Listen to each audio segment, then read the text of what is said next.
Welcome to the Max Retirement Show, where our focus is to help you retire and maximize your retirement story.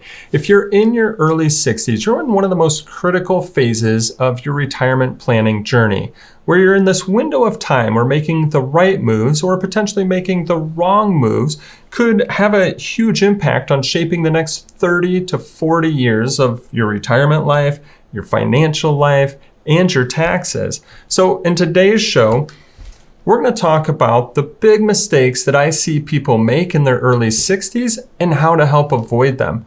We're going to follow that with our retirement chart of the week. We're all feeling the pain of the cost of goods and services continuing to go up. But will the cost of your groceries ever go down? So we're going to look at the history of inflation and what we could potentially see and expect going forward. And then we're going to wrap up with a listener question, which is actually a client question from one of our recent strategy meetings about a lump sum inheritance that they're going to get and what to do next.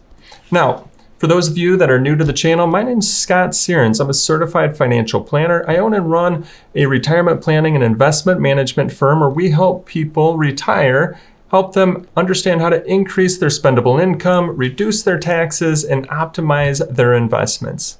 As I mentioned, your early 60s is a critical phase of your retirement planning journey, and there's 3 mistakes I see people make. The first mistake is underestimating longevity and rushing into retirement decisions.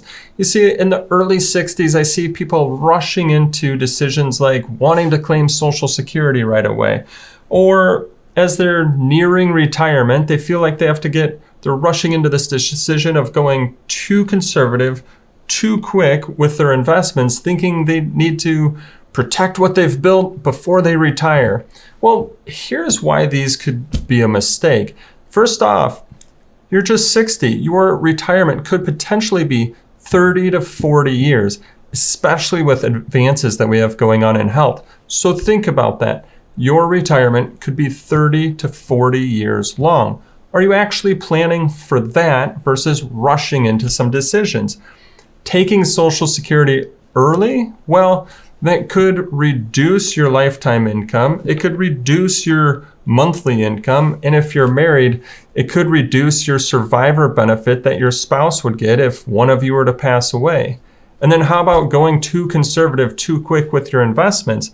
Well, what you're probably doing is limiting your long-term growth, meaning you're not keeping up with inflation and the cost of goods and services going up. Let me just make you think a little bit more on that one, because that's what I typically see people do, is going too conservative, too quick in their retirement. Let's just say I give you $1 million and tell you that you're going to need sprinkles of it over the next 30 years. Are you going to run and put it all in the bank getting little to no interest? Probably not. Hopefully, you've listened to us long enough that you're going to mentally start blocking that out. You're going to go, okay, some would go in the bank, some's going to go short-term growth, some's for the mid-growth, and then some's for long-term growth. Well, that's the same with your retirement savings. The sprinkles that you're going to need, well, that's your retirement income.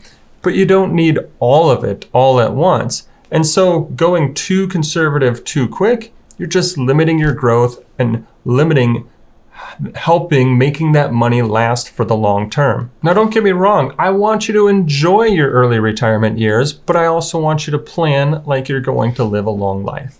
Mistake number 2 is not utilizing your 60s for tax strategies. So some common thinking that I hear is, well, I'll wait until I retire to do Roth conversions, or I am retired, but I'm just going to take money out of my IRA as I need it, and that'll help me avoid tax problems in the future. Well, here's why this common thinking is a mistake. First off, your 60s is a sweet spot for potential tax strategies.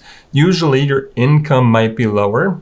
Maybe you're not claiming Social Security yet, and you don't have your required minimum distributions coming in. So it is a sweet spot to be thinking about potentially doing some different tax strategies like Roth conversions. If you're still working, are you passing up on leftover tax bracket space in the current tax bracket that you're in? For some of you, you might be in a similar or higher tax bracket in your retirement. So why not take advantage of where you're at today and be converting some of your IRA over to Roth? And then last, waiting till your 70s, well, you're really just removing any sort of flexibility that you have. At that point in time, you're working around the IRS rules for any sort of tax strategies that you want to do, versus before your required minimum distributions at age 73 and 75, you're now working around your rules of what you want to do for tax strategies. This is why a key part of our Max Retirement Blueprint, a key pillar, is putting together a tax plan. That's running a tax projection and then understanding which tax strategies should you be implementing for your future. Do you have that unused tax bracket space that you should be using? Another key thing that you want to be thinking about if you're age 60 to 62 is these are the years where you can do Roth conversions without triggering Medicare IRMA, which are those increased premiums to your Medicare. Now, for some of you, these tax strategies might not provide any sort of benefit for your future. For others, some of these tax strategies might help you save thousands or hundreds of thousands of dollars when it comes to your lifetime taxes. Now, if taxes is something that you're looking to save in your retirement, you're understanding this and you're thinking, I want to do more, you might want to download our free guide to unlocking hidden tax savings opportunities. Again, it's our free guide to unlocking hidden tax savings opportunities, which you can get at maxretirementshow.com/taxes. The third mistake is not considering retiring in your early 60s. You see a lot of times when asking people when they want to retire, some of the common responses I get is, well, I'm going to retire once I turn age 65 so I can then go right into Medicare. Or I'm going to wait until my Social Security full retirement age so when I retire, I can start my Social Security. Well, here's the mistakes with those common ways of thinking. First off, they're just assumptions. They're not facts. You're thinking that you have to retire at age 65. You're thinking that you have to wait till Social Security full retirement age. But there's a lot of times when working with our clients, we find that they have the means to retire sooner because they have the means to do it. Also, maybe you can afford to what we call is bridge the gap, meaning you don't have to wait till those ages. You just need a plan of how to use your retirement savings to get you to age 65 or to get you to age 67. We recently just helped somebody retire at age 60 that thought that they were going to have to retire at age 65. You see, they just didn't realize that they already had what they needed to do it. We've helped lots of people retire at 60, 62, 64, 57, 55. Here's the thing. Don't let Social Security and Medicare dictate your retirement date. Let your retirement plan dictate when you want to retire.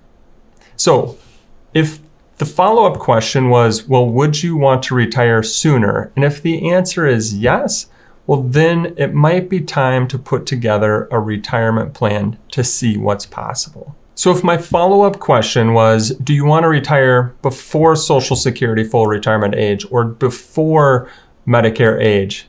And if your answer is yes, well, then it might be time to put together a retirement plan so that you can see what's possible for your future. If you're in your early 60s, don't coast through this window. As you can see, these are decisions that can shape your lifestyle, your taxes, and your future income for decades. Avoiding these mistakes can help you enjoy the retirement that you work so hard for. With that, let's move on to the next part of our show, which is our retirement chart of the week. Very fitting for this week, which is talking about inflation. Will the cost of our groceries go down in the future? And the chart this week is from the JP Morgan Guide to the Markets. I'm going to link to it in the show notes. So if you want to go and see the chart on your own and take your time to review it, you can see a link in the show notes below. Here's what the chart is talking about. It's looking at the Consumer Price Index, cost of goods and services from year to year. And did the price go up and by what rate? I think we're all very familiar with inflation as we're feeling the pain right now as we go to the grocery store and as we hire for different services, that the cost of everything is going up. So I thought that this would be very fitting to show, especially when it comes to retirement planning. And here's my key takeaways from the chart. First off, if we look at average rate of inflation over 50 years, we're looking at somewhere from 3 to 4%.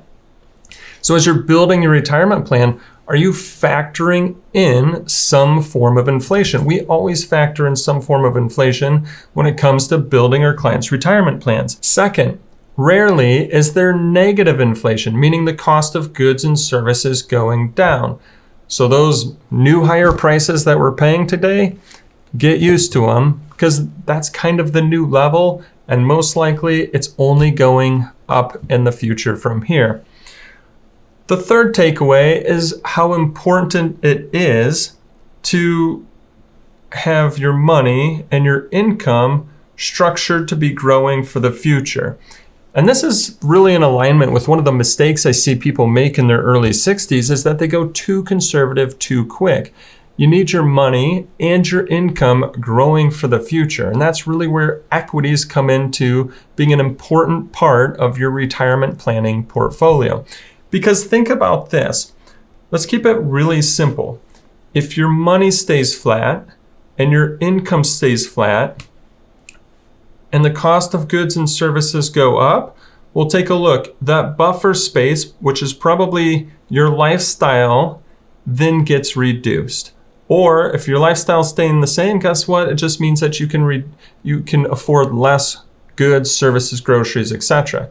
However, if your money and your income is growing and growing at the same pace of inflation or more, well, now you can continue to maintain your lifestyle throughout retirement. That's why it's so important to make sure that you have money growing for your future. Because as we had mentioned, got to factor in longevity. Your retirement could potentially last 30 to 40 years. Before I dive into the listener question of the week, if you're finding this video to be of value and benefit, subscribe to our YouTube channel so that way you get notified as we come out with new videos each and every week on retirement planning strategies, tax reduction strategies, Social Security strategies, and much more.